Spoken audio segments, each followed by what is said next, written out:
Maverick 100.9 Aggie Lands Country Alternative. It's cordless, and it is always a great day for me when I get to meet a new artist, a young artist. We've got Ryder Grimes. Ryder, I hear you just turned 18. I did. Yes, ma'am. But like looking at you over Zoom and talking to you, you do not seem like a typical 18-year-old to me. Either that or I am so far away from 18 that like I can't remember how they act or look like. No, you're not the only person that said that. I think everybody I encounter says that, and it's not trying to be whatever. It's just I'm not the same. Not the same. Well, I assume since you are delivering your debut single here to us today, that you've probably already been doing this for a while. Yes, ma'am. I have been doing this for a while. I think we're going on 8 years professionally, but I've been on a stage since I was 6. Wow. My goodness. I was going to say, like, it's not typical that somebody sends me a new single and they're like, this guy just turned 18. I'm like, no. Well, the one that you've delivered to us is called Velvet Chains. This is brand new, and I want to hear all about it. Where does this song come from? So Velvet Chains originally was an old school Gary Morris tune. I grew up on classic country, like old school country, because my dad was and he still is, we have a show tonight, but he plays in a classic country cover band, 60s, 70s, 80s, 90s. And that's what I grew up on. That's what I cut my teeth on, was classic country music.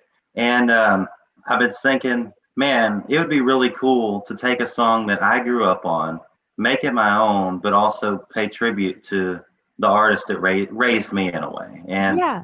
I just think this song was just neat. And it was recorded a while back by Mr. Gary Morris, great artist. And I'm blessed that I got to be the one to get to recut it and kind of bring it back out, I don't even know the words to say, but just kind of refresh it. Yeah. Well, honestly, so I'm 32.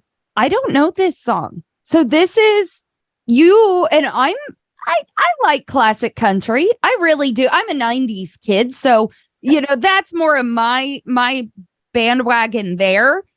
So anything older than that, I'm really not all that familiar with. And I'm sure a lot of people would relate to me. So you being a young artist and re-releasing this song in a more modern tone, it actually helps me learn about more of that classic country. And I think that's really cool. Well, I'm glad y'all enjoy. Because like I said, that's what I cut my teeth on and grew up. And I just think it was cool that the first single we released, kind of an intro to me, is, hey, this is what I grew up on. And here's my take on it. I grew up on the stage playing covers of stuff like that.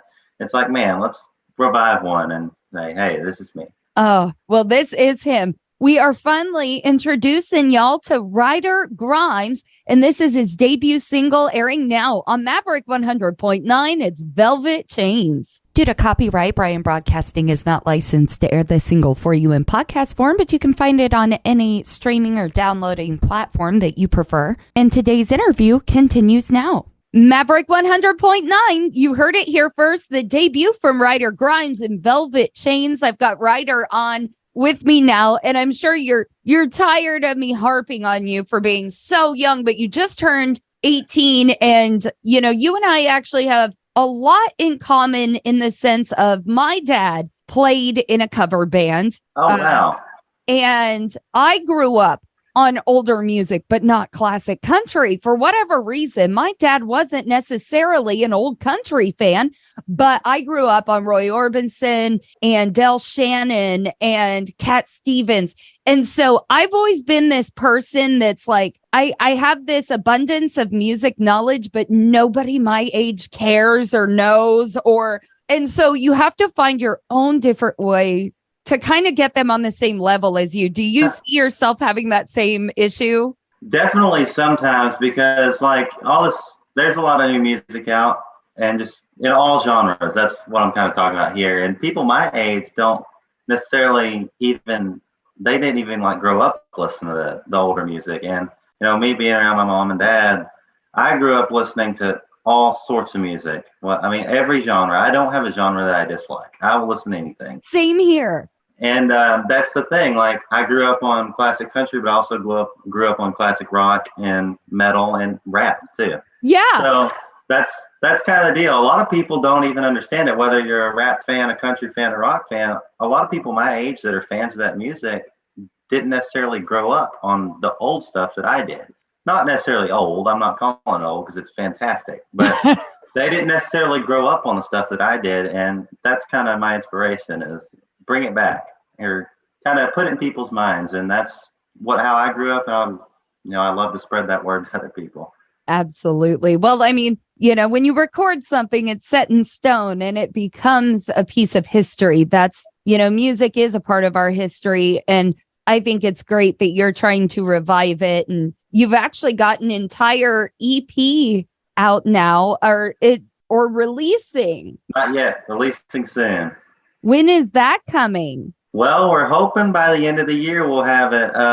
It's done. It's fully recorded. We're working on artwork now. It's completely mastered and produced and mixed and all that. And we have it. We're going to tease y'all with it for a little bit. Make y'all excited. We got some good stuff on there, I think, that I hope y'all will enjoy. I mean, the horizon is just unlimited. There's different stuff.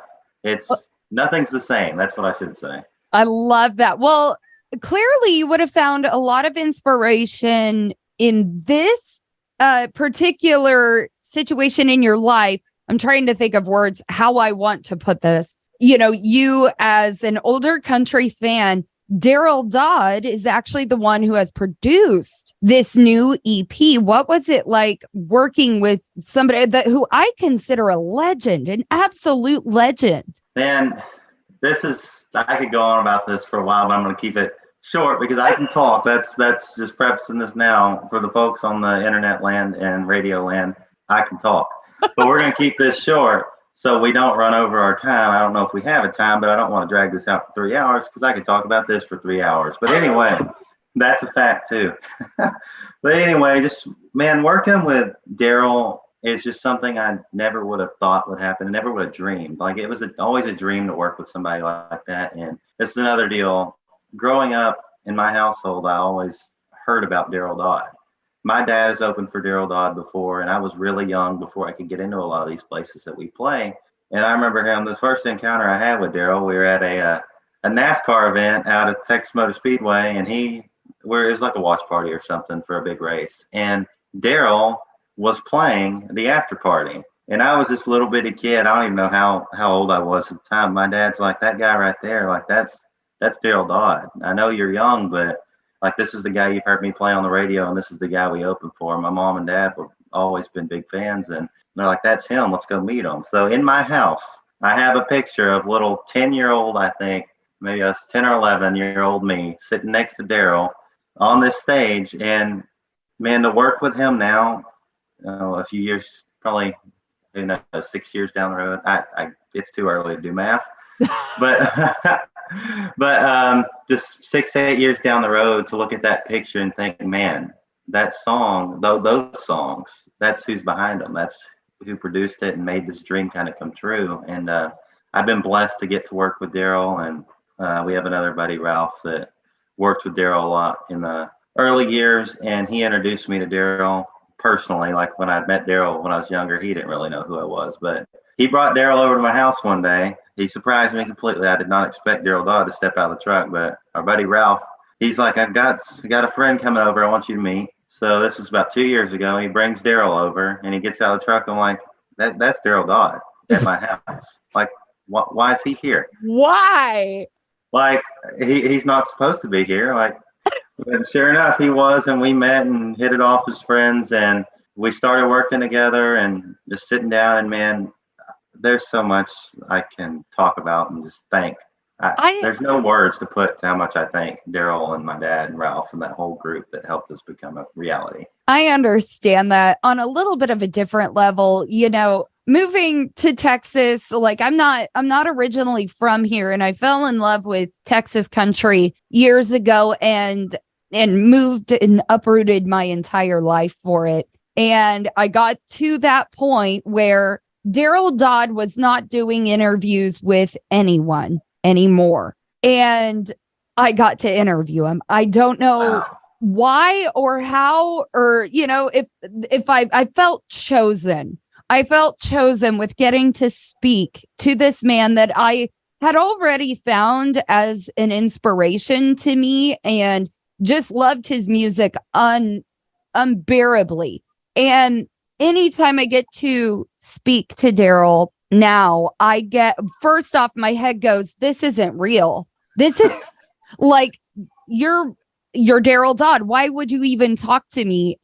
But then he says certain things, and you find him to be an absolute inspiration. And I've actually looked up to him in many parts of my life when it comes to, any type of, I don't like to use the word failure because I genuinely don't believe it exists. I just think it's a bump in the road. So anytime I hit a bump in the road, I think of obstacles that Daryl Dodd has overcome. I recently became ill long term, and I think of Daryl Dodd's illnesses. And then the last time I really spoke to him was after he lost his father, and I lost mine this year. And so I'm constant. It's funny how it's not even his music that I look up to. It's who he is as a person that, I don't know, he makes me feel like I can make it through the day. And then you turn into this generation of music that I absolutely adore. I love Texas country. I love meeting new artists and seeing the future of our industry like you are, Ryder. For all we know, I'm going to be paying $100 a ticket to see you someday. Oh. And it's Daryl who's really started mentoring younger artists and bringing up this younger generation of artists for us, and I'm so happy to see him pass that torch. And I'm blessed to be a part of it. I grew up, the Texas country I was introduced to when I was growing up was people like Daryl Dodd, Charlie Robinson, Cross Canadian Ragweed was around, Cody Canada, early Whiskey Myers, all that. Corey Morrow, Pat Green, like that was the era of Texas country I grew up on. Randy Rogers, Josh Abbott, I could go on forever. But yeah, that was the era of Texas country music I grew up on. I knew Daryl Dodd's name from when I was little bitty. And to work with him now, it's just, I still don't even think it's real. But like you said, he's just an inspiration all around. And I've taken a lot and I've learned a lot from Daryl. And he has just been so great just to help me out and teach me everything. I mean, not necessarily even just in music, like you said, just an inspiration, somebody to look up to. And I've learned a lot from that man, and I'm very, very thankful and blessed to get to work with him. I definitely don't deserve to. Well, you'll learn as you get older. I know I sound like that lady right now, but believe me, you never stop at any age. You never stop looking up to your heroes. And it looks to me like he grabbed up a pretty good kid to work with. So I'm already proud of you. Mama Corliss is already proud of you, Ryder. Oh, thank you. Thank you very much. Well, of course, we want you guys to go out, find Ryder Grimes, his brand new single, Velvet Chains. You can get anywhere now. And please be on the lookout for his debut EP coming very, very soon. Ryder, thank you for coming to introduce yourself here on Maverick. Well, thank y'all for having me. I've been looking forward to it. We're just getting started with this whole, radio's new to me, but I 100% love radio, and I'm thankful to be working with it. This is another one of those dreams, just like working with Daryl and stuff. Like, man, one day maybe be on the radio. And it's really cool to get to sit down and interview with you and just work with the entire radio industry, because I love it so much. I love the radio. I grew up on listening to the real radio, and man, I just find it really cool that I get to be a small part of it. It's your time now.